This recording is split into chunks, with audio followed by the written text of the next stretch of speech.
아인슈타인은 옷차림이 허수룩하기로 유명했습니다.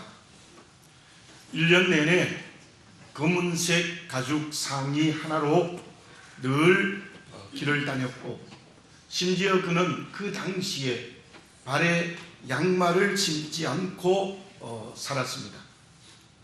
유명해지기 전에 친구가 이렇게 말을 했습니다. 자네는 왜 그렇게 누추한 옷을 입고 사나? 외투 한 벌을 사는 게 좋지 않겠느냐? 그랬더니 이렇게 대답을 했습니다. 뉴욕에서 나를 아는 사람이 없네. 어떤 옷을 입은들 무슨 상관이 있겠나? 그리고 그 이후에 상대성 이론이 발표되고 그는 유명해졌습니다. 그때 친구가 다시 말합니다. 이제 유명해졌으니 낡은 옷 좀 바꾸게. 그랬더니 아인슈타인은 역시 이런 대답을 합니다. 이제 내가 어떤 옷을 입고 다니든 나를 아인슈타인이라는 것을 모르는 사람이 없네. 그러므로 내가 무슨 옷을 입어도 상관이 없다네. 그런데 더 결정적인 일이 있습니다. 아내가 남편이 출장을 가면 가방 안에다가 옷을 가지런히 정리해서 넣어줍니다. 근데 돌아오면 그 가방이 역시 물건이 흐트러지지 않고 정리가 되어져 있습니다. 아내에게 물어봤습니다. 남편은 옷 정리를 잘하는 사람입니까? 그랬더니 아내가 이렇게 대답을 합니다. 사실은 내 남편은 가방을 열어본 적이 없습니다. 입고 간 옷 그대로 입고 왔기 때문에 그렇게 정리가 잘 되어 있었다는 것입니다. 실로 아인슈타인은 입는 옷에 대해서는 전혀 관심이 없었습니다. 그것이 어쩌면 유명한 과학적 업적을 이루는 이유였는지도 모릅니다. 아무렇게나 옷을 입으라는 말이 아닙니다. 우리가 인생의 길을 걸어가는데 없어도 되는 것에 목을 매기 때문에 인생을 실패하고 문제가 생기는 것입니다. 반대로 있어야 될 것에는 전혀 관심이 없는 인생의 길을 걸어가기 때문에 인생에 문제가 생긴다, 그렇게 말을 할 수 있습니다. 저와 여러분들은 하나님을 믿는 믿음으로 살아갑니다. 주님의 십자가의 은혜로 구원받은 생명의 길을 걸어갑니다. 저와 여러분들에게 무엇이 있어야 하고 무엇이 없어야 되겠습니까? 물론 여러 가지 있어야 될 것이 있고 없어야 될 것이 있지만 어쩌면 가장 중요한 것이 있습니다. 죄는 게르케고르는 절망이 죄이다 분명히 선언을 했습니다. 그리스도인들이 살아가는데, 믿음으로 살아가는데 없어야 될 것은 절망이 있으면 안 됩니다. 절망의 옷을 입고 살아가면 안 된다는 것입니다. 반드시 있어야 될 것은 무엇일까요? 그것은 희망이 있어야 합니다. 오늘 본문의 말씀에 기록된 소망, 그 소망은 항상 우리에게 살아 움직여야 된다는 것입니다. 오늘 본문의 말씀 4절에 이런 말씀이 기록되어 있습니다. 무엇이든지 전에 기록된 바는 우리의 교훈을 위하여 기록된 것이니 우리로 하여금 인내로 또는 성경의 위로로 소망을 가지게 함이니라. 성경의 위로로, 그리고 인내로 소망을 가지게 하려 합니다. 그렇게 말씀하고 있습니다. 저와 여러분, 믿음으로 살아가는 천국 가는 순례자의 길을 걸어가는 우리에게 절망이 있으면 안 됩니다. 언제나 우리에게 소망이 있어야 합니다. 그런데 그 소망에는 두 가지가 있습니다. 베드로전서 1장 3절에 보면 예수 그리스도를 죽은 자 가운데서 부활하시게 하심으로 말미암아 우리를 거듭나게 하사 산 소망이 있게 하시며, 주님이 부활하여 살아계시고 그 주님이 우리를 거듭나게 하셔서 부활의 몸을 입게 하셨으니 우리는 살아있는 소망을 가졌다. 그렇게 말씀하셨습니다. 저와 여러분들은 하나님이 주시는 내일의 약속의 응답을 희망합니다. 우리는 저 천국에서 주실 하나님의 은혜를 소망합니다. 그렇다면 우리는 언제나 살아있는 소망을 가지고 살아가는 사람들이지요. 그런데 어떤 사람들은 이렇게 희망을 가지고 살아갑니다. 내일의 희망을 가졌는데 그 희망이 이루어지지 않습니다. 사람이 아무리 거대한 꿈을 꾼다 할지라도 그 꿈이 이루어지지 않으면 죽은 희망입니다. 그야말로 개꿈이 되고 마는 것입니다. 그리고 희망이 이루어진다 할지라도 이루어지는 희망에 생명이 없으면 그것은 큰 희망이 이루어졌다 할지라도 죽은 희망이 될 수밖에 없습니다. 저와 여러분들에게는 하나님께서 내일 반드시 이루어진다는 약속을 바라보는 겁니다. 저 천국의 구원과 상급이 반드시 이루어진다는 믿음으로 소망하는 겁니다. 그러므로 우리는 하나님의 약속을 믿는 살아있는 소망을 가진 사람들입니다.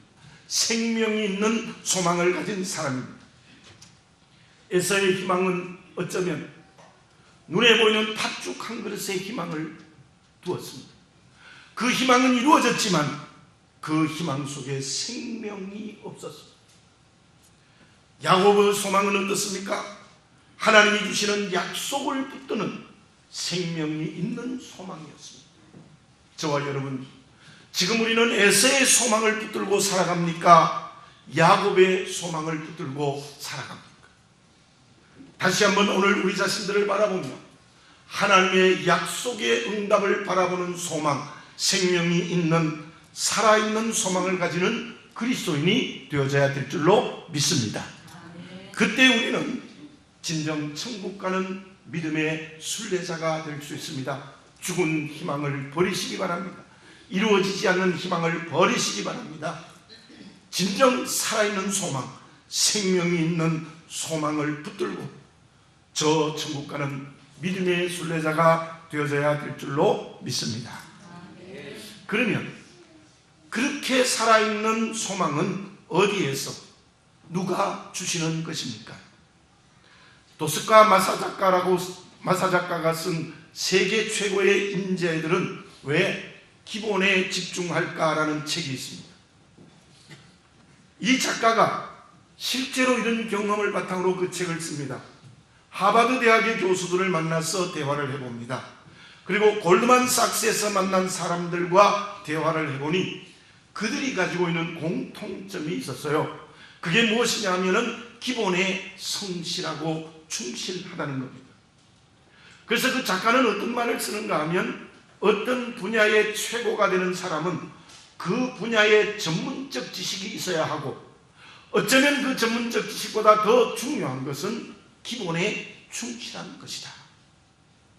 예를 들어서 사람을 만나면 정중하게 인사를 하는 사람, 만나는 사람의 상대방의 이름을 기억하는 것, 소소한 자기의 관리를 철저하게 하는 것, 그런 것들을 실제적인 예로 소개하고 있습니다. 저도 습관처럼 사람을 만나면서 제일 먼저 보는 것이 있습니다. 그것은 얼마나 예의가 있는지, 위아래의 질서가 있는지.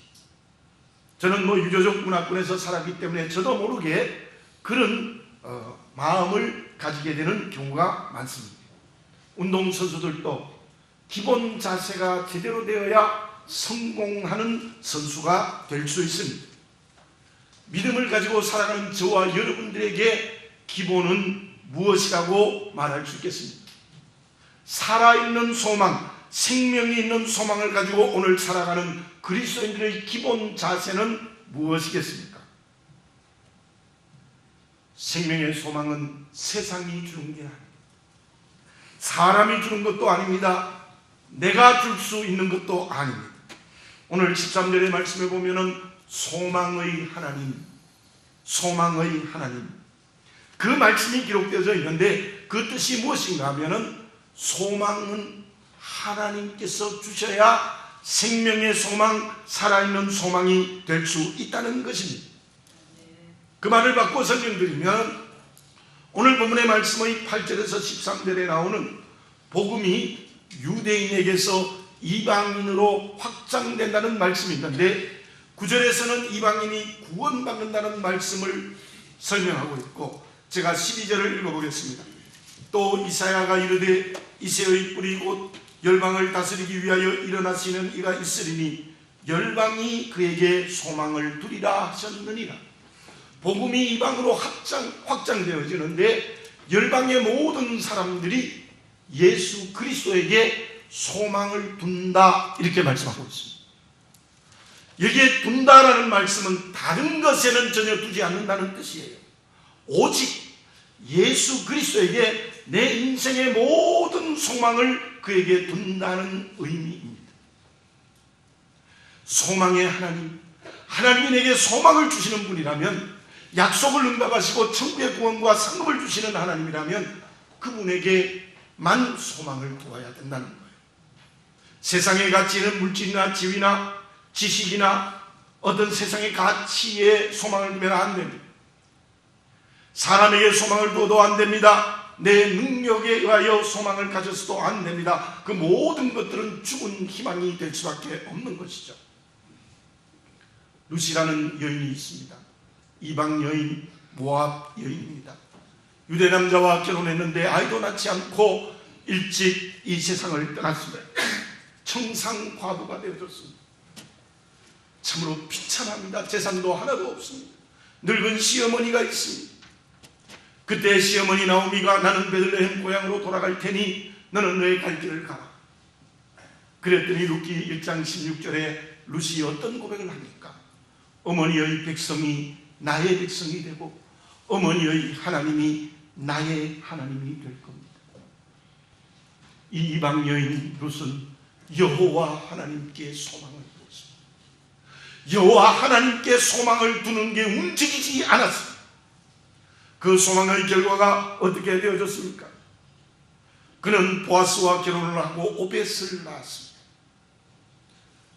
보리삭을 주어 연명하는 비참한 그의 시어머니를 행복하게 했고, 시아버지 아비멜렉의 집을 살렸고, 오벳을 낳음으로 말미암아, 오벳이 누구입니까? 다윗의 할아버지, 이새의 아버지. 룻은 이방 여인으로서 다윗의 증조모가 되어서 다윗 왕국을 시작하는 그릇이 되어졌습니다. 그뿐입니까? 마태복음 1장에 보면 예수님의 족보에 룻의 이름이 들어갑니다. 세계 만민을 구원하는 축복의 통로가 룻이라는 이방 여인이 되어진 겁니다. 참으로 놀라운 일이 아닙니까? 이 이방 여인 룻이 하나님께 소망을 두었을 때 하나님의 약속이 얼마나 크게 이 땅에 일어났습니까? 자기를 살렸습니다. 시어머니를 살렸습니다. 남편의 가족을 살렸습니다. 민족을 살렸습니다. 세계 만민을 구원하는 축복의 통로가 되어진 것입니다. 왜요? 하나님께 소망을 두었기 때문이에요. 그러나 함께 자부가 되었다는 오르반은 똑같은 운명이었지만 어떻게 했습니까? 너 갈 길을 가라. 갈 길을 가는 곳에 희망을 걸었습니다. 결국 그녀는 기록은 되어 있지 않지만은 아마 모압 남자와 결혼하여 행복하게 살았을지 모르지만 그 오르반은 죽은 희망을 가지고 자기의 갈 길로 끝나버렸다는 것입니다. 저와 여러분, 세상의 가치에, 자기의 능력에게, 사람에게 소망을 두는 것은 죽은 희망입니다. 소망을 주신 하나님께 우리가 소망을 둘 때 살아있는 소망을 가진 그리스도인으로 오늘과 내일을 살아갈 수 있다는 것을 오늘 본문의 말씀을 통해서 다시 한번 분명히 보아야 합니다. 욥기 23장 10절에 이런 말씀이 있습니다. 나의 가는 길을 그가 아시나니 그가 나를 또 단련하신 후에 정금같이 나오리라. 물어봅니다. 나의 가는 길을 누가 알아요? 하나님이 아세요. 나도 몰라요. 나의 내일도 모릅니다. 나의 가는 길을 다 하나님이 아시는 거예요. 그 하나님께 소망을 두는, 살아있는 생명의 소망을 가지고 오늘을 살아가는 그리스도인이 되어져야 될 줄로 믿습니다. 그렇다면 어떤 마음이 있을 때에 하나님께 생명의 소망을 두게 되는 것입니까? 13절을 제가 다시 한번 봉독해 드립니다. 소망의 하나님이 모든 기쁨과 평강을 믿음 안에서 너희에게 충만하게 하사. 소망의 하나님이 모든 기쁨과 평강을 믿음 안에서 너희에게 충만하게 한다. 이 말씀을 원인과 결과를 바꾸어 말하면 이렇습니다. 우리의 마음이 기뻐야, 기쁨의 그릇이 되어야 됩니다. 우리의 마음이 평강의 그릇이 되어야 됩니다. 샬롬의 그릇이 되어야 돼요. 그런데 우리의 마음이 환경에서 바뀌고 관계에서 바뀌고 세상의 힘에 바뀌고 이리저리 바뀌어서 슬픔과 절망에 가두어지고 평강을 잃어버리고 무질서와 혼돈과 어둠으로 가득 차버리면 우리는 살아있는 소망을 가지지 못해요. 바울은 빌립보서 4장 4절에서 무엇이라고 고백했습니까? 주 안에서 항상 기뻐하라. 내가 다시 말하면 기뻐하라. 사형 선고를 집행할지도 모르는 그 감옥에서 바울은 그 마음이 기쁨이 넘쳤어. 평강이 넘쳤어.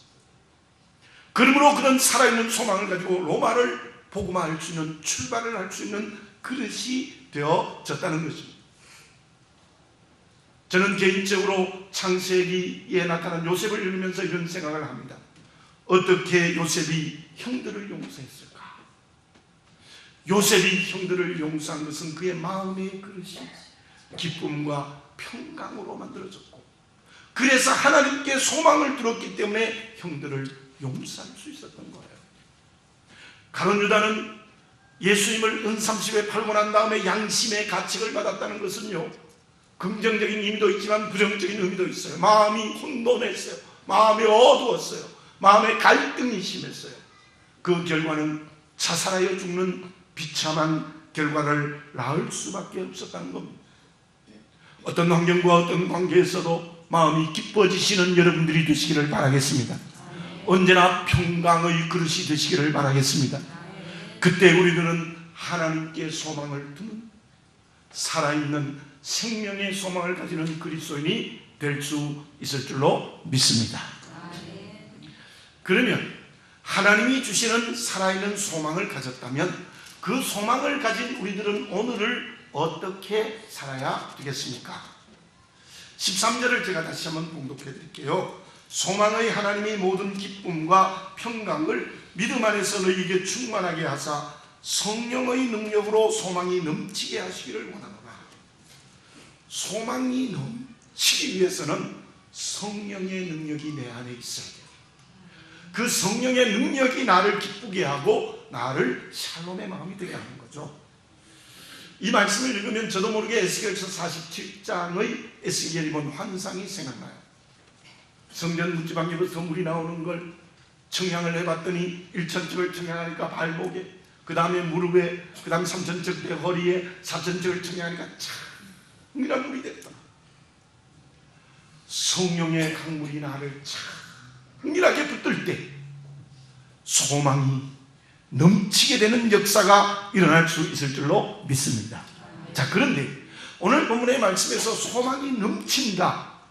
제가 이 말씀에서 제가 묵상할 수밖에 없었어요. 소망이 넘친다. 물이 가득 담기는 게 넘치는 게 아니죠. 물이 줄줄 흘러서 넘치는 거예요.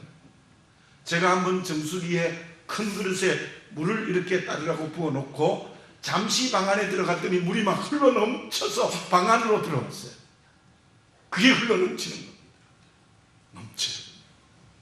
에스겔의 환상도 4천척을 청량하니까 그 물이 흘러 넘쳐서 흘러갔습니다. 죽은 바다를 살리고 강을 살리고 고기를 살게 하고 강 좌우에 온 나무들이 생명으로 살아있어서 열매를 맺고 그 열매가 약재료가 되는 변화의 역사를 일으키는 게 흘러넘치는 성령의 물이었습니다. 그렇습니다. 우리가 성령의 능력으로 소망이 흘러넘치면 이웃에게로, 세상에게로, 역사에게로 흘러넘치게 되는 오늘의 삶을 살 수 있게 되는 것입니다. 어떤 제조업자가 물품을 제조해놓고 판매할 데가 없었어요. 그래서 작은 선물 가게에 가서 여주인에게 분양을 했습니다. 물건은 많이 만들었는데 팔 데가 없어. 그랬더니 여주인이 제가 도와드릴까요? 그런데 뭐 조그만 스물가게 여주인이 무슨 힘이 있을까 무시하고 돌아가 버렸어요. 그런데 알고 보니까 그 여주인은 여러 개의 그 물품을 파는 회사를 가진 시아버지가 있고 그 중에 가장 큰 판매점을 남편이 하고 있었던 거예요. 결정적인 기회를 놓쳤어요. 자, 그런데 어떤 투자 전문가는 한 번은 정원사를 만났어요. 그랬더니 정원사가 제가 사람을 소개해 드릴까요? 이 사람은 겸손하게 예 도와주십시오. 그랬더니 정원사가 많은 사람을 도와줘서 큰 돈을 벌었어요. 이 정원사는요, 대저택에 나무를 손질하는 사람이에요. 그러니까 그 부인들과 총관계를 맺어서 그렇게 소개를 받아서 큰 돈을 받았습니다. 자, 이야기는 제가 어떤 책에서 읽은 건데요, 그 책을 읽고 그분이 이런 말을 합니다. 누구든지 사람을 무시하면 안 됩니다. 저 사람이 약하고 아무것도 아닌 것 같아도 굉장한 사람들일 수 있다. 그러면서 이런 말을 했습니다. 산토끼를 잡으려다 집토끼를 놓치고 집토끼를 잘 기르면 그 집토끼가 산토끼를 데려온다. 어렵습니까? 예, 그 말을 이분이 하셨습니다. 자, 오늘 본문의 말씀 1절을 공독해 드립니다. 믿음이 강한 우리는 마땅히 믿음이 약한 자의 약점을 담당하고 자기를 기쁘게 하지 아니할 것이라. 이웃의 약점을 예수님처럼 내가 담당하는 거예요. 그게 소망이 흘러넘치는 거예요. 이웃에 있는 약점을 내가 가슴에 끌어안는 것, 그게 소망이 넘치는 것이고, 또 본문의 말씀 2절에 보면 우리 각 사람이 이웃을 기쁘게 하고 선을 이루되 덕을 세우도록 할지니라. 선을 이루고 덕을 세워라. 덕을 이루는 게 얼마나 중요하다는 것 여러분들 아시지요? 공동체에 그 사람이 들어가면 공동체가 살아 움직여요. 그 사람이 덕을 이루는 사람이에요. 공동체에 그 사람이 들어가면 편을 갈라요? 덕이 없는 사람이에요. 정말 이웃에게 선과 덕을 이루는 사람, 그 사람의 약점을 담당하는 사람이 소망이 넘치는 사람이에요.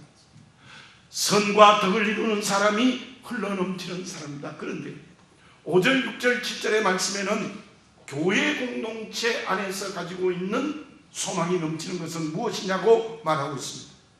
5절을 읽어봅니다. 이제 인내와 위로의 하나님이 너희로 그리스도 예수를 본받아서 서로 뜻을 같게 하여 주사 주님을 본받아 온 교회 성도들을 하나님께 하라.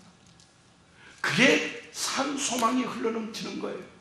6절에 보면 한 마음과 한 입으로 하나님 곧 우리 주 예수 그리스도의 아버지께 영광을 돌리게 하려 하노라. 한 마음과 한 말을 해서 온 교회에 하나님께 영광을 돌리게 하라. 또 7절에서는 그러므로 그리스도께서 우리를 받아 하나님께 영광을 돌리신 것 같이 너희도 서로 받아. 주님이 하나님께 영광을 돌린 것처럼 너희도 서로 용납하고 서로 인정하고 서로 품에 안아주는 관계를 맺으라고 얘기했습니다. 다시 말씀드리면 오늘 본문의 말씀의 1절 2절의 말씀이 무엇이냐면 소망이 넘치는 사람은 자기를 기쁘게 하지 않고 이웃을 기쁘게 하는 사람, 자기를 기쁘게 하지 않고 이웃을 기쁘게 하는 사람, 하나님께 소망을 두는 사람은 나를 기쁘게 하지 않고 하나님을 기쁘게 하는 자죠.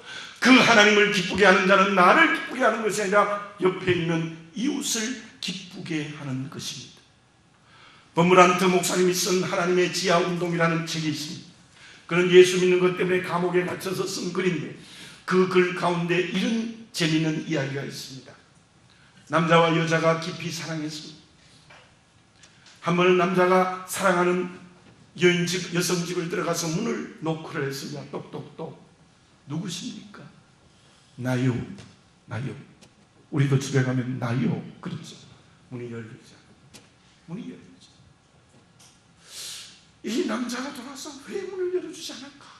고민하다가 해답을 찾았어요. 또다시 찾아가서 문을 똑똑똑 두드렸어요. 누구십니까? 당신이요. 당신이요. 그랬더니 문이 활짝. 여러분, it is I가 아니라 it is you. 당신이요. 주님이 나를 향하여 십자가에서 당신이요 해서 구원받았습니다. 그렇다면 소망이 흘러넘친다는 것은, 하나님을 기쁘게 한다는 것은 나를 기쁘게 하는 것이 아니라 옆에 있는 이웃을 기쁘게 하는 것. 엘리 제사장의 아들인 홈리와 비나스는 제사장의 역할을 감당해야 될 그릇임에도 불구하고 재물을 가로채고 수종들은 여인을 겁탈한 전부 자기 중심이었습니다. 이기적이었습니다. 비참하게 전장에서 죽음을 당할 수밖에 없었습니다. 앞에서 말씀드린 루시라는 여인은 어땠습니까? 시어머니를 향하여 당신이요, 나는 보리삭을 줘도 괜찮습니다. 시어머니에게 효도하는 당신이요 하는 그것 하나의 소망이 앞에서 말씀드린 엄청난 축복을 받은 여인이 될 수 있었다는 겁니다. 베드로전서 4장 8절에 이런 말씀이 있습니다. 무엇보다도 뜨겁게 사랑할지니 사랑은 허다한 죄를 덮느니라. 사랑은 모든 오물을 덮는 눈과 같은 역할을 하게 된다는 거예요. 하나님을 기쁘게 하는 사람은 나와 관계되어지는 이웃을 기쁘게 하는 사람입니다. 그것이 이번 새생명 축제가 되어지시기를 바라겠습니다.